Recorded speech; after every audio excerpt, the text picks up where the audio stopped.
Hello everybody and welcome to Slice TV.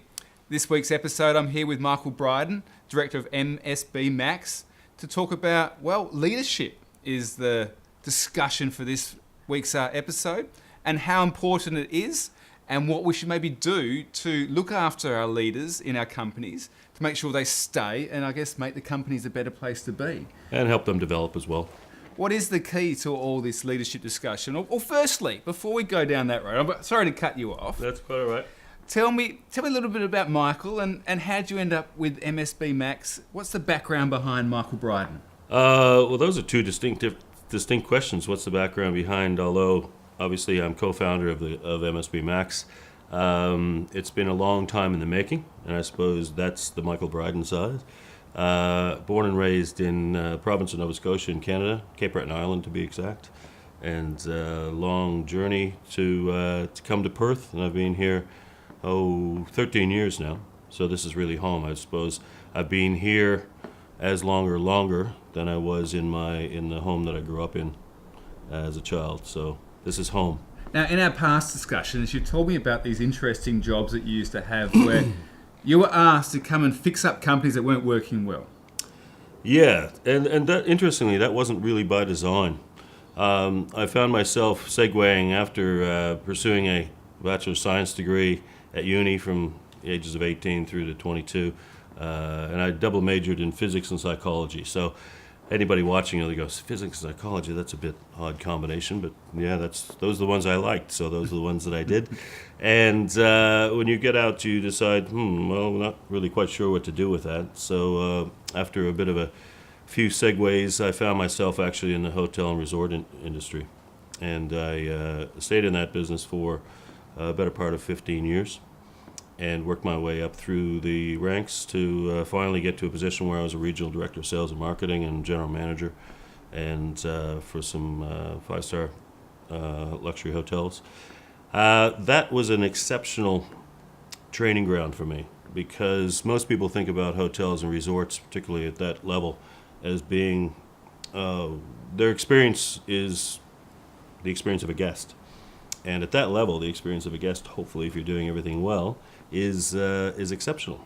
From a development perspective, and from a training and learning new skills perspective, that was an exceptional training ground, because you have a lot of different aspects that you have to overcome, and you're dealing with a lot of people in your team, and you actually have to excel at the experience for the guests. So you develop skills. If you're going to stay in that industry and do well at it, you have to develop pretty keen skills, and that's been the undercurrent of a 30-year career is learning, absorbing, and developing skills. Here we are at MSB Max, which enables me to do that full time, and instead of just helping one company or the people within the one organization, I can offer it out, and we can hopefully help many. Now, okay, well, there's a beautiful segue. So what is MSB Max? Tell me a little bit about it. MSB Max is something that's been probably over 10 years in the making in my mind, just playing around. Again, as I start thinking about what it is that I've loved doing over the course of my career and what the greatest satisfaction that I got. And I've had the opportunity over the years also to do a lot of internal training, training within the organizations that I've had, but I've also had the opportunity to be guest lecturer at universities and guest lecturer at colleges and things. And so I had a taste for it, and I just really enjoyed it. Watching the people develop and grow it's a sensational buzz for me. I started laying the groundwork for it about 3 years ago, and I did a lot of research as to what training companies and training and development companies were doing, some of the things they weren't doing necessarily that I thought I might be able to improve upon. And I put all that research over the last 3 years together, and have been writing programs and training programs and developing and all the trials and tribulations of starting up your own business, as you would know yourself. And that's been interesting, but fortunately I've got a few arrows in my quiver over the last 30 years of career to pull from and be able to smooth out some of those bumps in the road. Well, I mean, you would have had a lot of experience from looking after big, huge hotel chains and saying, okay, this is what you need to fix. This is where the problems are. This is how have you worked out, okay, on a scale where they might have 5 to 10,000 employees at one hotel, to then come back to you and focus, okay, how do I make MSB Max something different that other leadership companies, there's a lot of training companies out there, there's a lot of big training companies out there. What makes MSB Max different from what you've put into it? I suppose my hotels weren't that big. I didn't go to Vegas or any of those where they do have the 5 and 10,000 room hotels. Mine were in the 500 to 1,000, 500, 800 range. But at 508 to 800 rooms, you've got about 1,000 staff, and that is across the board. So a lot of different disciplines to make that guest experience what it needs to be, or what you want it to be. And that's a lot of people to motivate and inspire and understand the vision. And that's precisely what makes the difference between, you get to that echelon of hotels and resorts, for example, and there's not a lot of differentiation between the actual properties themselves. They all have basically the same amenities, the decor and the ambiance and everything is at a high level. So the difference is the experience that the people provide. And that is exactly the same in any other organization. It's that culture, that environment, that's going to be the make or break for any organization. It doesn't matter. You can have the best systems in the world. You can actually even have the best products in the world, if that's what your business is, to develop and sell products. But if you don't have the people aspect right, then it's not going to work. Yeah. It's certainly not going to work as well as it could. And how have you seen that in action? Over the course of my career, a lot, both with organizations that I've worked with and observed outside, and that's what I've garnered and I've picked to pieces what it is that really takes, what's the magic formula, if you will, to make the organization really hum and hit on all cylinders. And it's all about the people. It's all about the people. The old adage about getting them on the bus, but it's the old adage about getting them on the bus, singing from the same hymn sheet, all knowing in which direction they're going in and where they're coming from and wanting to get there. And then the magic happens. How do you achieve that? How do you go about that process? Different elements of developing leadership. And when I say leadership, I don't mean the one or two or handful of executives that are at the top of an organization. Leadership goes through the entire organization. You have leadership at all different levels. Now, it's key that all those leaders are in sync, and that'll usually necessitate that the rest of the organization is in sync, and that's why you're all going in the same direction instead of spanning out and everybody going where they think things should be. Oh, that's our vision. Oh, I know how to get there. Well, we need to go there. And someone else says, oh, I think we need to go there. That's not going to work. They have an idea of the vision and they want to attain it, but if they're not all going in the same direction, then you're going to have some challenges. And that's one of the things that good leadership does, is it gets everybody to really understand and appreciate that we're going to go there. And then say, okay, how are we going to do that? Get everybody else's input, because you're going to get different perspectives on the best ways to do that, and then you pick the best ones, and that's the kind of the trick of it all. So a lot of companies say grab people and build them up. Like, for an example, I think you've talked to me before about how you might be the best salesperson, and the position of a new sales manager comes in. And they go, oh, right, cool, we'll get the best salesperson to be the new sales manager because he's the best at sales. Doesn't always work well, though, does it? No, and unfortunately it doesn't work well most of the time. And the reason is because it's a completely different skill set. And you see it in many different organizations. Sales it happens, you see it quite often, but it happens in trades, anything where there's a specialty, technical type of skill. When I say technical, I don't mean scientific or necessarily IT. I mean, it could be a tradesperson. You could be a carpenter, and then you're made a foreman, or you could be a doctor or a nurse, and you're made a shift supervisor. Now, one of the things is that you hopefully, if you're good at sales, is you've got reasonably good people skills. So that is certainly a crossover. But after that, you go from selling to managing and leading, preferably, a team of other people, other salespeople. And it is it's 180 degrees in regard to how you have to approach it and the skill set that you need to do it well. Whether you're going from a practicing nurse on the floor to managing a shift to, you're a Sparky to becoming a foreman, to a salesperson to becoming a sales manager, or a department person that only has a small team to become an executive where now you have a whole division. Yeah. It's a different ballgame. And I guess a lot of people probably can relate. They're probably even thinking, as you're saying this, thinking, oh, yeah, such and such got promoted up, and they're shocking at looking after that team. It's absolutely prolific. You see it everywhere, and it doesn't have to happen.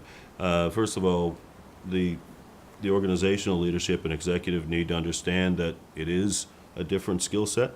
So try not to set them up for failure. But then, obviously, make an investment if that's the person that you want to go into that level, because chances are that they'd like the opportunity. They may not even know how much of a transition it's going to be, and it can become quite a shock. Michael, tell me, okay, basically, to you, what is leadership? Well, to me, and it's one of those things that if you ask 100 different people, you may get 100 different answers. But there'll be elements that'll be the same. To me, the simple answer, and I've got one that's probably a paragraph long because it takes in all the elements. But the simple one is to be able to develop an environment. Some people call it culture. I prefer to call it an environment because it gets a little more clear for people. To be able to provide and nurture an environment within it, whether it's in your team or whether it's in your organization, that allows people to thrive and produce. So when they start producing of their own volition, you're well down the track, and they start coming forth with ideas, and those ideas are good, and they're in sync with what you're trying to attain, then you've both been doing good things. It's a two-way street. You lead leaders, or you allow people to bring forth and contribute, because that's one of our basic needs and wants. If you look at the hierarchy of needs, we've got our basic safety needs, and then we've got our necessary things like food and water and warmth and heat and so forth. But as you work your way up that pyramid, you get into areas where people want to be acknowledged, they want to contribute, they want to be appreciated. Those are the intangible things. Those are the things that companies may try to do through external incentives like bonuses or perks and things like that.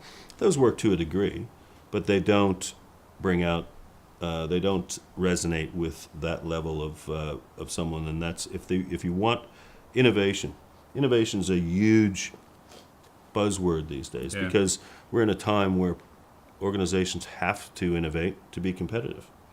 And where do you think the innovation comes from? I mean, most people think it just comes from the lab. If you're, your Apple computer, then you got these guys back in the corner there behind the pizza boxes and the Coke cans, developing the next innovation. But that's not where innovation comes from.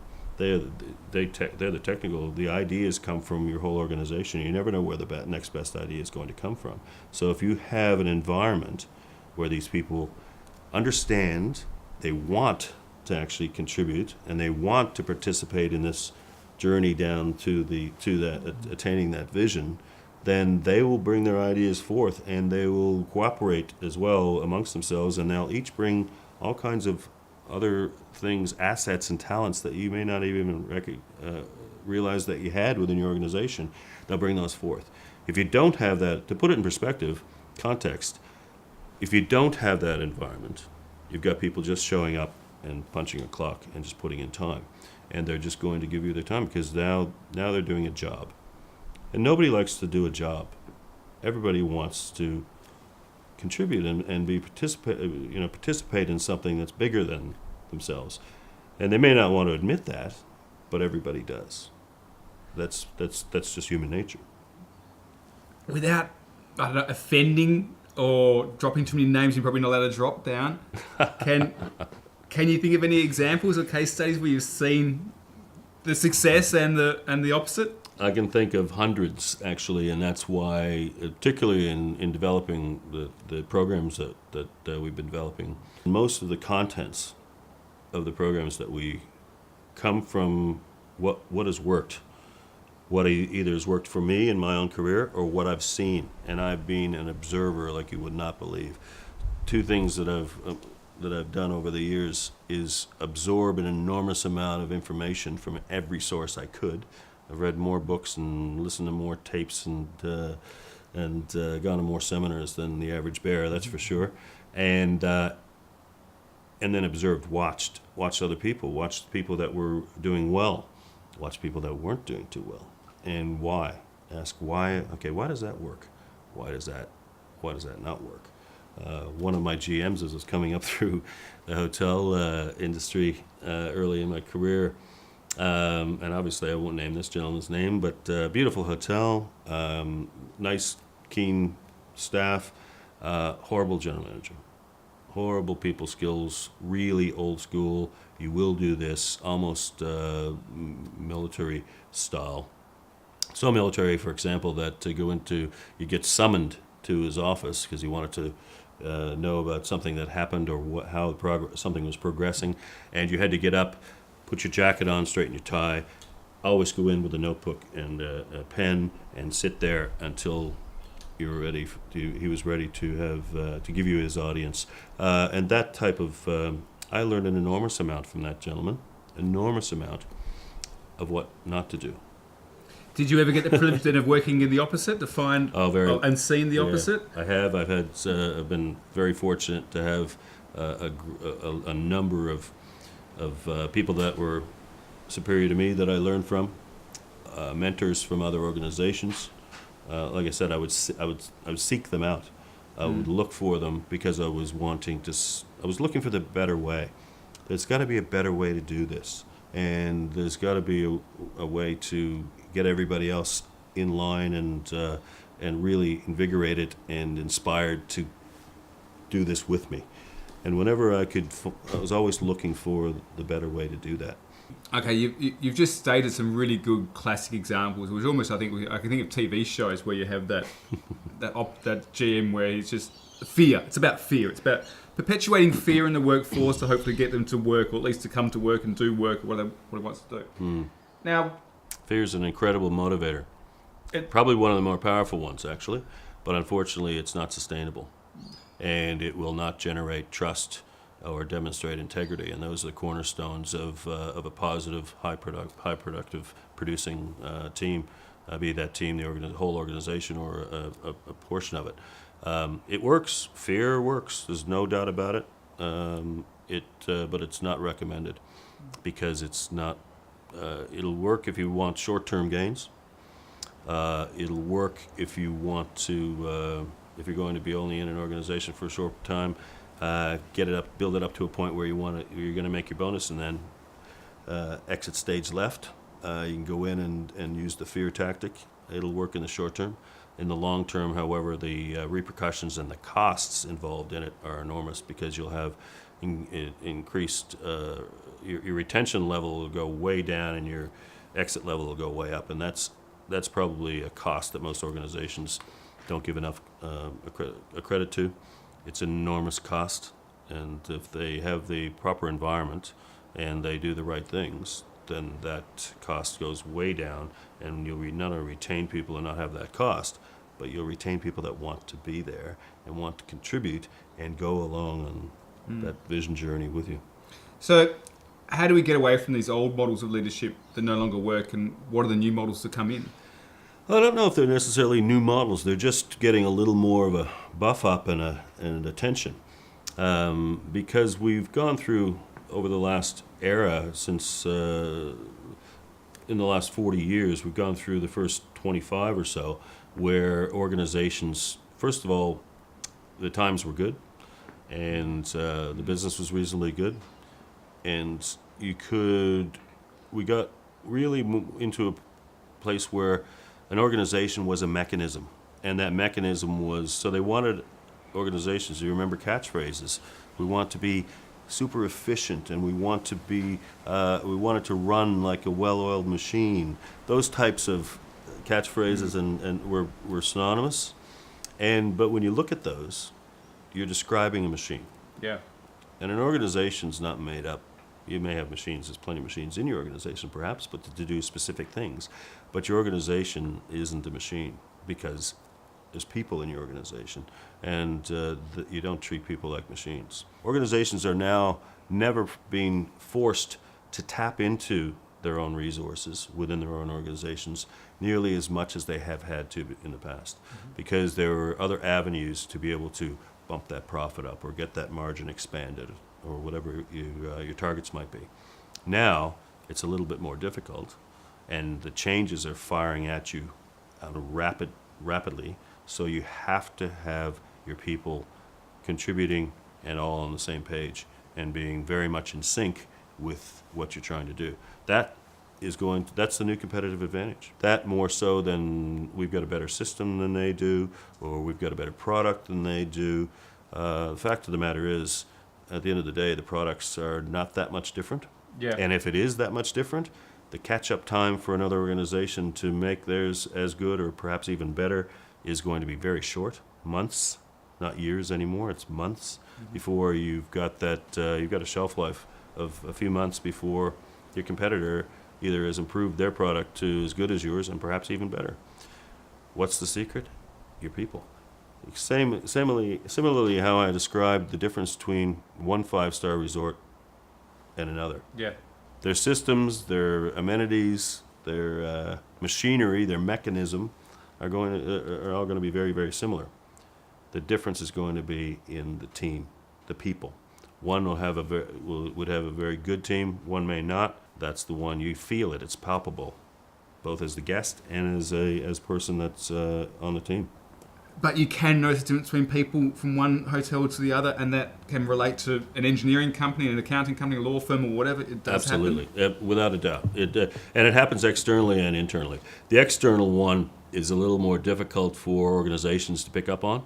There are, every organization is always surveying and trying to get information from their clients to how can we do better. One of the things that the clients know, they'll know whether your product is as good or better than the competition. Of course they will, because they've shopped around. And in this day and age, it's never been easier to shop around. But the thing is, they will really understand how they're being treated. And who's treating them? Is it the product that's treating them? No, it's your people. It's your people. And so that's the external side. Internally, that's why I like the word environment. It's the environment of thriving or driving. You just have to, people will get that feeling that they like to work together. You spend 8 hours or plus a day. You spend more time at work than you do in any other activity during the course of your life. Yeah. So you're spending more time with your colleagues and your workmates than you are with your family, in waking hours at least.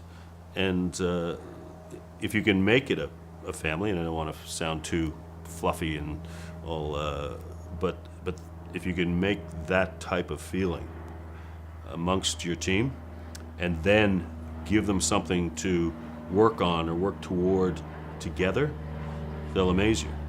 And it's the astounding thing is how seldom you see that. How seldom you see that type of environment. Most organizations and leaders of organizations, they know this. That's what they want, but they may not know exactly how to get there.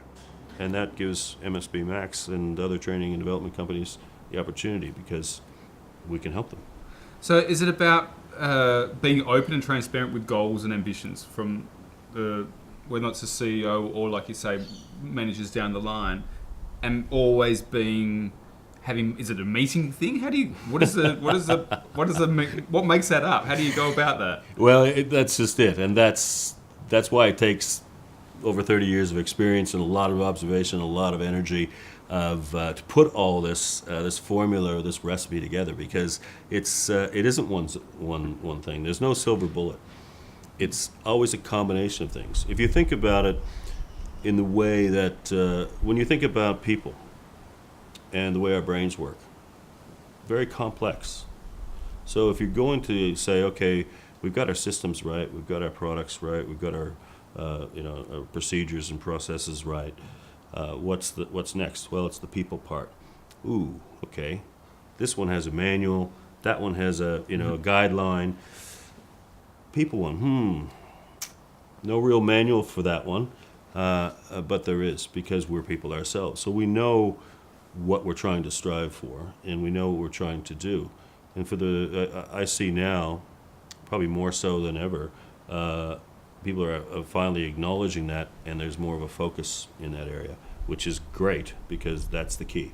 It goes from the top down and from the bottom up. But from the top, there's some key factors. You do have to be transparent, as you mentioned. That's absolutely. Otherwise, you're going to say, "Hey, we've come up with this fantastic strategy, and it doesn't seem to be getting any traction." Well, that's because 2 layers down the hierarchy don't even know what you're trying to do. So the transparency and proper communication is key. Those things, and then doing what you say you're going to be doing, those things build integrity. Then integrity builds trust, and then it starts to all come full circle. You build all of those factors in, and there's and people, oh yeah, well, I'll just go out and hire those type of people. Well, yeah, you could do that, or you could develop it. Because one of the biggest misnomers that I've seen throughout my career, and I continue to see, is that people go, oh, those are soft skills, or they're things that either you're born with. And it's baloney. It's absolutely bollocks. These are skills. Hitting, I know you're an avid golfer. It's, did you learn how to play golf by reading a book, or were you innately born with the talent? You can be innately born with an aptitude for it, which still needs to be developed. Tiger Woods may have had an aptitude for golf, but if he didn't practice, he wouldn't be he wouldn't have got to the echelon that he did. It's exactly the same with leadership and other elemental skills like communication. It's exactly the same. They're skills. They can be developed. We have talked about me and my golf playing as when I was good at it a long, long time ago. But I got told very early on that, because golf I practiced all the time. I lived it. Love practicing. I love practicing golf. But don't practice till you get it perfect. Practice till you never get it wrong. And also, practice doesn't make perfect. Perfect practice makes perfect. So, unfortunately, I see people that are practicing the wrong thing continuously, and then wondering why they're not getting any better at it. Yeah. So is that where the segue into leadership skills comes in? Because you could be trying to train your leaders or your managers and doing the wrong kind of training. Indeed. That's why you need to step out and go to someone like a training and development company. Like ourselves, there's others out there that can help. It's important. You need that expertise to be able to come in with because we've developed skill sets in our own right to be able to not only demonstrate and deliver the different aspects of the recipe, but show you how to bake the cake. And I suppose that was one of the key elements that I wanted to make sure that we built into MSB Max. It's not just to provide a heightened awareness of this or that or the other thing. Hell, you can read a book for that. You go to a training and you come out and you're pumped up and you go, yeah, that stuff makes complete sense to me. Absolute makes complete sense. Great. You go back and see them 3 months later and they're doing exactly the same thing as they used to, because they haven't practiced. It's that disciplined practice and that deliberate practice that are essential. And that's one of the things that we like to think is a bit different with MSB Max, is we've built that into the program. You don't just you get the theory and the concepts and you get them explained, so you have a very good understanding and appreciation of those and how they should work. And then we work on with you how to make them work. Yeah. So you develop the skill. So when we walk out of the picture and come back 3 months later just to take a peek, how you doing? You've moved ahead. You're actually using those things and using those skills, those extra arrows in your quiver that I like to use the metaphor about. And you've grown and you've developed, and you'll be able to see and feel the difference, both on the balance sheet and in the environment, and the atmosphere, and the culture of the organization. So is that one of the things that you look at? Is balance sheet isn't probably as important. It's more about, are people staying? How do you analyze a company to see if the Well, if I went into any organization and said, "Oh, don't worry about your balance sheet," they'd last about 3 seconds. I wouldn't. They'd go, "Okay, yep, thanks, nice talking to you." Out you go. A balance sheet and profitability are the be all and end all. It's incredibly important. What we're suggesting is, and not just suggesting, it's proven, what we're doing will improve that. All of this filters down and improves your productivity. But we're not addressing the product. We're not addressing the productivity. We're not addressing the profitability directly. We're doing it through the influencers of that within your organization. We're making the environment, the culture, to be able to improve that better. But we're not doing it there. We're doing it over here with your people.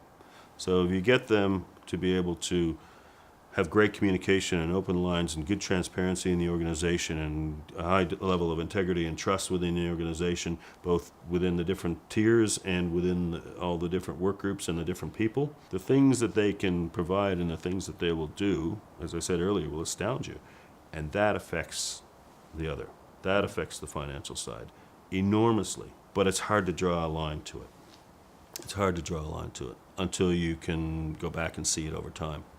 Has that been your hardest part to sort of prove or show? I mean, sometimes I'll think of, okay, my work, I still need to, oddly enough, prove videos are an effective communication tool. I wouldn't have thought I needed to do nowadays, but I still actually need to be going down that line. There's different people out there that have different perspectives and different values as to what works and what doesn't. But yes, that is one of the things that we are having to show at all times. People make an investment. They say, okay, we'll go out and we'll get somebody to come in and have training. Often they don't know exactly what they need. So that's one aspect of it, helping them work with that so you're not just coming in and delivering training for the sake of it. You want the training to be relevant, not only to your situation, but to your people, so you can develop the people, and it's relevant to them, so they want to develop. But then you want to also provide an ROI or a return on that investment. And that one's has been, and that's one of the things that I've been really studying over the last 3 years. I've put a lot of time and energy and research into, okay, how can we make training show a tangible return? Because you're changing environments. They will have a positive effect on the end result, absolutely no doubt, over time. But these people are saying, okay, here's laying down my money. Okay, MSB Max or ABC training organization, come in. We're going to pay you to help our team get better. They want to see some return on that, and think we've come up with a reasonably good way to do that in a little more short term. 2 elements, and one is that we do a lot of pre-testing. A lot of research went into this to try and make sure that we got the right ones that were going to be relevant to what we were trying to affect. So we do upfront testing and then we do post-testing. And if we've done our job properly, then you'll see a delta. You'll see a positive variance. The other thing that we do, and this is actually quite different than most organizations that do what we do, practical exercises, both that we discuss to make the concepts more real so people can understand them, but also in the practical application of them so we can develop a skill. Isn't a case study or an exercise from another organization, or it's not from Apple or IBM. It's from their organization. So we work with the organizations really closely, so we get a really good feel for what it is and what they're trying to do, where they are, and so we can adapt and really customize and dovetail the training to what they're trying to do. One of the ways we do that is we pick one of their strategic goals, probably one that they may be challenged with, and we use that as our practical exercise. And as people come through the different modules of the training, we go, okay, how's that going to apply to this goal? And we work directly. That does 2 things very positively. It makes it very relevant for the participant because it's their organization and they're already aware of the goal, and they may already be frustrated by the goal because it's not really getting attained as quickly as it should be. Once you're finished with the training and the program is coming to completion, if you've done everything properly, you can show an advancement In an ideal situation, you've attained the goal. How would it be for an organization to go, okay, we brought in this training organization to develop our people. Along the way, oh yeah, we just knocked off that goal as well. We attained that goal because you've concentrated on that as your actual practical exercise. How do you best learn leadership skills? If you want to learn them to develop them into a skill, there's a number of factors that have to come into play. Some that we provide, some that they provide. First of all, you break down leadership into its constituent elements, which we do, and those are our different modules, so you understand. One of the biggest aspects of leadership versus management, and the first module in our leadership program is, okay, let's make sure that we all understand what the difference is between management and leadership. And that's essentially the difference. It's analogous to what's the difference between being a technical person or a salesperson versus being a leader or a manager title, but now you're going to have to lead people. I didn't realize there was differences. There are points of difference between being a manager and being a leader. There's a huge difference, actually. They're both necessary, absolutely necessary, but most people, I would suggest, don't truly know the difference. Many think that they do, and they can put a little bit of a definition together, but then they'll intermix them and they'll use them differently. But if you can think clearly that they have distinct differences and then thus distinct talents and skills that you need to do them, it kind of clears things up for you a little bit. The easiest way to describe it is you manage things and you lead people. And so all of your systems, your processes, your procedures, all of your equipment and tools, those are managed. And you manage aspects of the people. You manage their schedules, you manage their contracts and things like that. After that, it's leadership, to get them motivated and even more so preferably inspired, and then understanding and appreciating and working towards a particular direction. That's leadership. The difference between doing a technical versus doing a management position, which is actually leadership, is 180 degrees different with regard to the skill set. So are those. Now, you can do both. You can be a leading manager, because obviously your title is be managers, but you manage things as well. You manage reports, and you manage systems, and you manage procedures and processes, but you have to also lead people.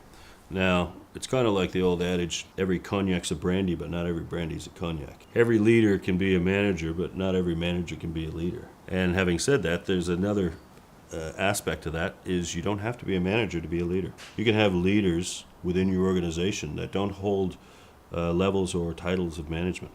As a matter of fact, that's exceptional. So they can be the internal guru in that particular area and lead the rest of the group. I think a lot of people can probably relate to that. They can probably think in the company they work for and thinking, actually, yeah, that person might be the manager, but that person's the leader. Yeah. And they're not always synonymous. Yeah, or a husband and wife team, really, anyway. Well, hopefully bring things in complement. As long as it complements, at the end of the day, everybody brings something to the party. Michael, can you tell me about emotional intelligence? What is it, and how do you unlock the secrets of emotional intelligence?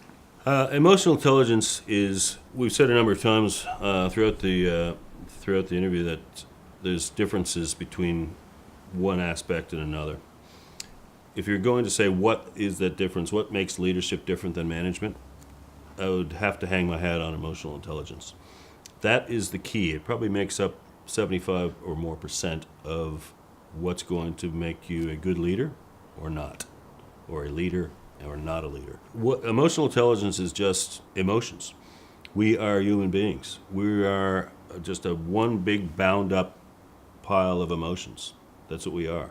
What we do with those emotions and how we manage those emotions is key to how we perform ourselves individually and how we perform and get other people inspired or to work with us and amongst themselves. So emotional intelligence is really just being aware and understanding and appreciation for, yes, that we're just a bundle of emotions, and the fact that so is everyone else. Once you're aware of these things and you can practice them, you get better at it. And you can develop a skill in being, and that's the key to leadership, because then you can have a really good understanding, control of yourself, as well as understanding and relationship with everyone else. So give us one thing, or one part I can work on at the moment to help my emotional intelligence. The starting point is always with yourself. So the first and foremost thing is self-awareness. If I was going to tell anybody and say, okay, you know what? I really want to develop. I really want to be better. I want to be a good leader. Where do I start? I would say start with two things. Start with self-awareness and your sense of curiosity. So I'll park the curiosity thing for a moment, and we'll talk about self-awareness. So self-awareness is really, it's just what it says. It's being aware of yourself. And not all of us are all the time. So everybody has a definition of themselves. You know, who is Courtney? Courtney is a videographer and production, a producer of videos, for example. Courtney's also a father. Courtney's a husband. Courtney's a golfer. Courtney's a lot of things, as we all are. So we all have 100 different things that we can define ourselves on. So we think that we have a pretty good understanding of who we are, or a self-awareness. But as I mentioned earlier, we're all bundles of emotions. And until we can understand and relate to those emotions, then they're going to run wild. So we are going to control them, or they're going to control us. So you've seen people in certain situations and they just lose their cool, or they are lacking self-confidence, or they just don't relate to people, or they can't interact or build relationships. That's predominantly because of your self-awareness and how you're relating to your own emotions. Because emotions are what drive action. Everybody thinks that we decide rationally about things. We think about things rationally, but most of the time we don't decide rationally. You always think something comes in, we go, okay, decide on this or that, or I have to deal with this person. No, I don't want to have to deal with that person because they're difficult to get along with. And, oh my God. So you're thinking this through your rational brain, and then you react. That reaction is, I don't want to have to deal with that because they're angry, or they're negative, or they're this or that or the other. That's emotion. What it's driving you to do now is not act, or to not act properly.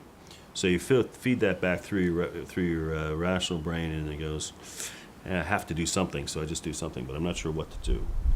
Well, that's the external part, but knowing that and having that conversation with yourself. So, oh, hang on, I'm feeling like I don't want to do this because I'm avoiding it for whatever reason. That's an emotion. We filter things through our own value systems as well. So you have a cognitive rational brain. Then everyone has their own sense of values, but it's the emotion that drives action. All actions are driven by emotion. So you need to corral those emotions and get an understanding, appreciation, and control if you're going to have that action be positive and in the right direction that you want it to be. Otherwise, it's going to spin off in a direction that you probably don't want it to do. And we've all done it, and we do it from time to time, but the objective is to do it, to have as much control and understanding and appreciation of those as you possibly can.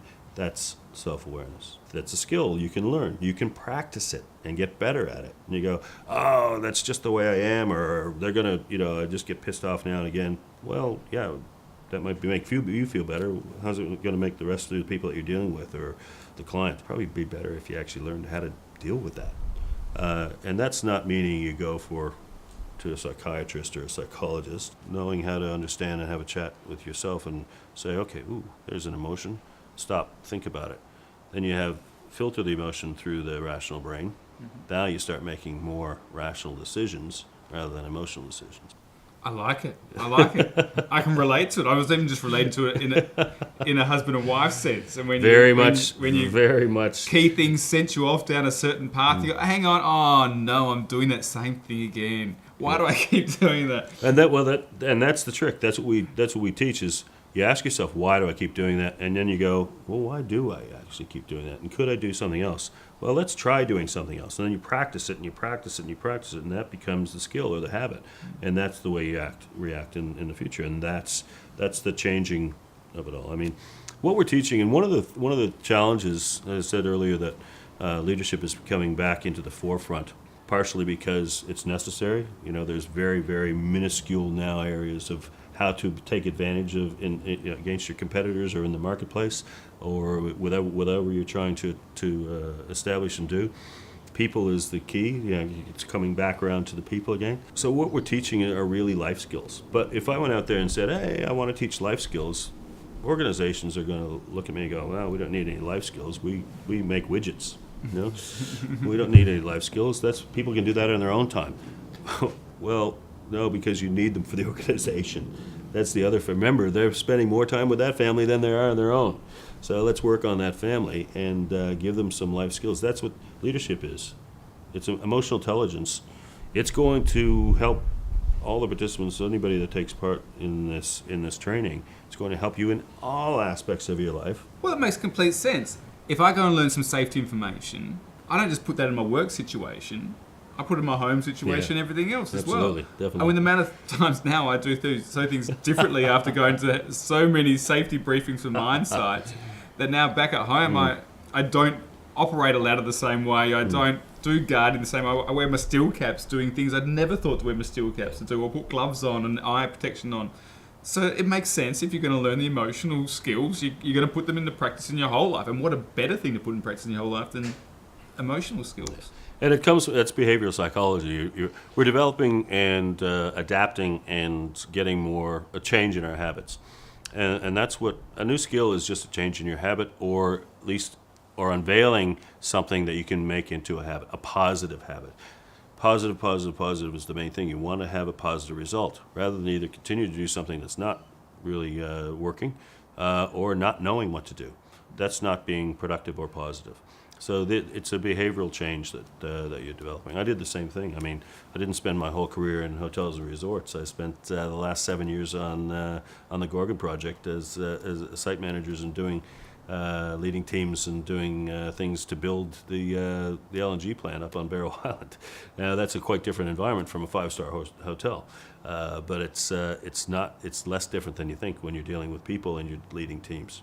And that's the other thing. I used to run into the stigma about, he ran hotels, but we build widgets. How is he going to be able to come in and help us? Because what I'm coming in to help you with is synonymous. You got people, we had people, they got people. There's a common denominator. We can help. Michael, tell me about Constructive Change. Constructive Change is another one of our programs. Why do we call it Constructive Change? Mostly because of the broadly and perhaps not succinctly used term change management. Everybody has heard about change management. But the way we approach it and what we believe is that change management is only half of the equation. Because, again, like there's management and leadership, in change, there's management and leadership. So we have an approach of, in order to have a successful change, whether it's an organizational change, a systemic change, whatever change that you're going to be going through, and they're flying at you fast and furious these days, you have to have a resilient group within your organization to be able to deal with those and know how to deal with them. And there's two elements. You're going to have to manage part of it, and you're going to have to lead part of it. So that's why we call it constructive change, because there's a management aspect, there's a leadership aspect, and there's a skill set, a resilience aspect to it as well. And we bring all of those together in a package that we call constructive change. With MSB Max, what is the communication skill development? Communication skill development is another one of our 5 main programs that we offer. Communication is probably a cornerstone of leadership. If you can't communicate properly, then you're going to have a real challenge getting people aligned and cooperative and understanding and to build integrity and trust. You can't do it without communication.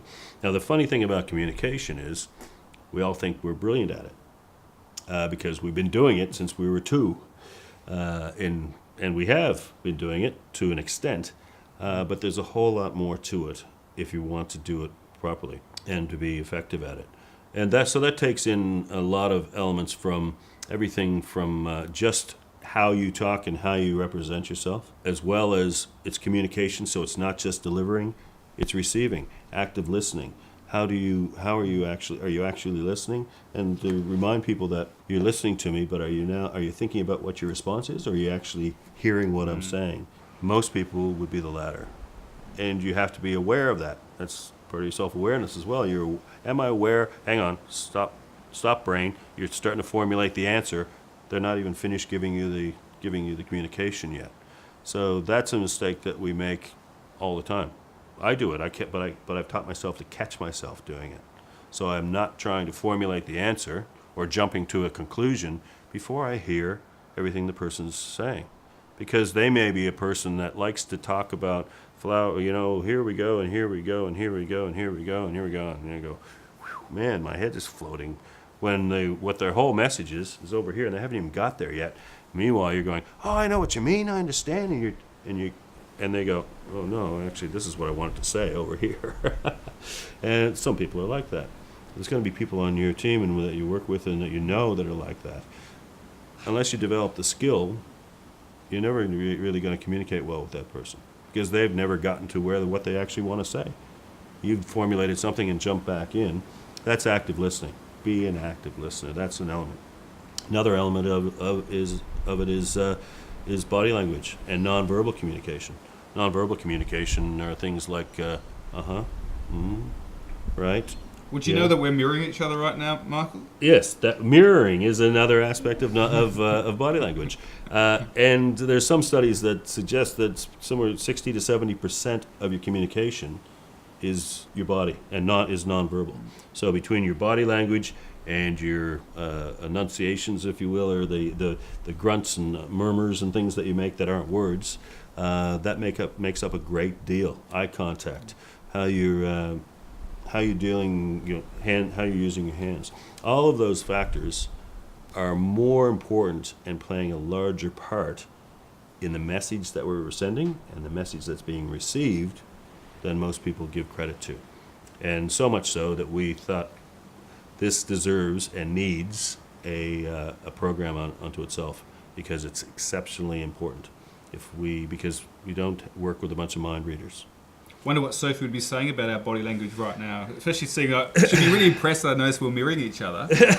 Were you impressed with that, Sophie? You're watching? Put a like somewhere, Thanks, Sophie, if you liked our mirroring. And for those of you that want to learn more about that, please go back to a previous episode of Slice TV with Courtney, who interviewed Sophie, and we want to say as well that we're absolutely delighted that Sophie's part of our team.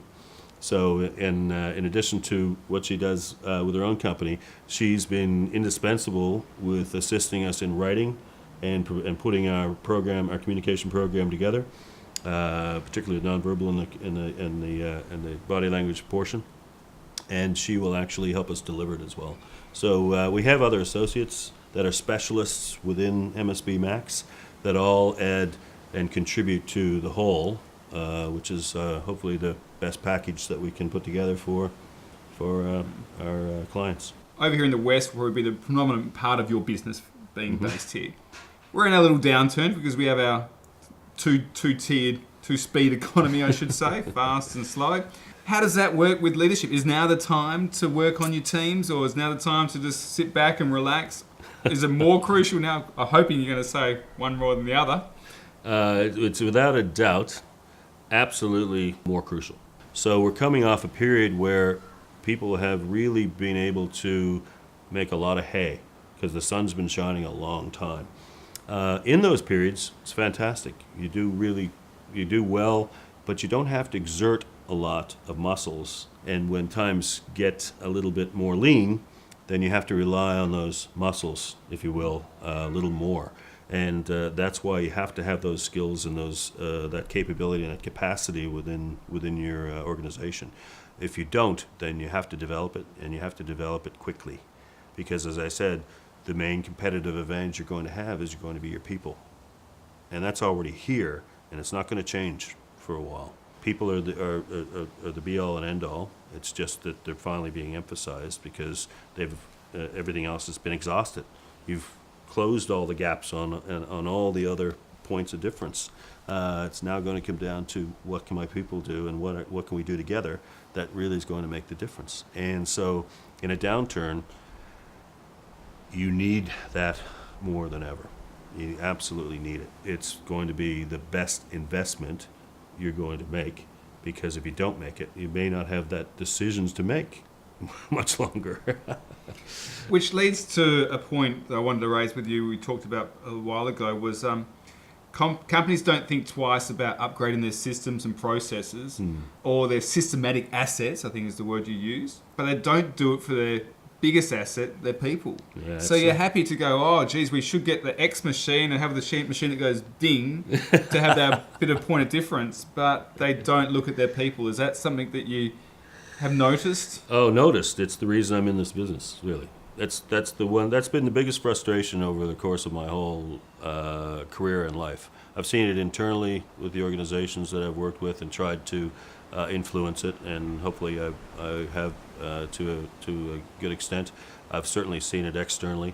It's been a good portion of the things that I've learned over the course and that we're bringing together for this program.